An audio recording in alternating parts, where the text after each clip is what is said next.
उत्तर प्रदेश के एक पीरगढ़ गांव में अब्दुल व उसके कुछ दोस्त रहते थे। एक दिन ऐसे ही उन सभी के बीच भूत की बात छिड़ गई। इस दौरान अब्दुल ने बिना डरे कह दिया कि भूत जैसा कुछ नहीं होता। तभी सभी दोस्तों ने उससे कहा कि ऐसा है तो क्या तुम इस बात को साबित कर सकते हो कि तुम्हें भूत से डर नहीं लगता? उसने कह दिया। हाँ बिल्कुल। गांव में इस दौरान ऐसी बातें चल रही थीं कि पास के ही श्मशान घाट में लोगों को भूत नजर आता है।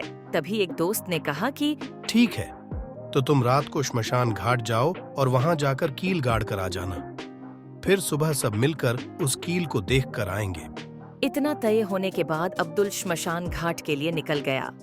रात काफी काली थी क्योंकि वो दिन अमावस्या का था। रास्ते में चलते हुए अब्दुल के दिमाग में भूत की बातें घूमने लगीं। उसे डर भी लग रहा था, लेकिन दोस्तों के सामने हंसी होगी ऐसा सोचकर वो आगे बढ़ता रहा और श्मशान घाट पहुंच गया। वहां पहुंचते ही अब्दुल ने कील को गाड़ने के लिए जेब से हथौड़ी निकाली और कील को जमीन में धीरे धीरे गाड़ने लगा।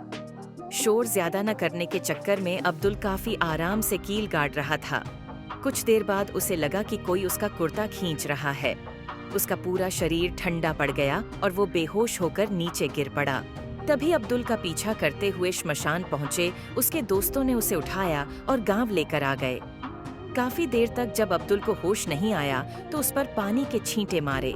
उतने में ही अब्दुल को होश आ गया और उसने बताया कि वो कील श्मशान में गाड़ चुका था, लेकिन तभी कोई उसका कुर्ता खींचने लगा, जिससे वो डर गया। दोस्तों ने अब्दुल को बताया कि कोई उसका कुर्ता नहीं खींच रहा था।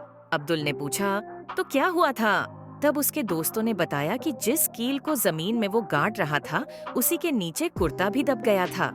इसी वजह से उसे लगा कि कोई उसका कुर्ता खींच रहा है। अपने डर की वजह से शर्मिंदा होते हुए अब्दुल ने अपने दोस्तों से माफी मांगी, लेकिन उसके सारे दोस्तों ने मिलकर उसकी हिम्मत की खूब तारीफ की। कहानी से सीख, आप जितना डरेंगे, आपको डर उतना डराएगा।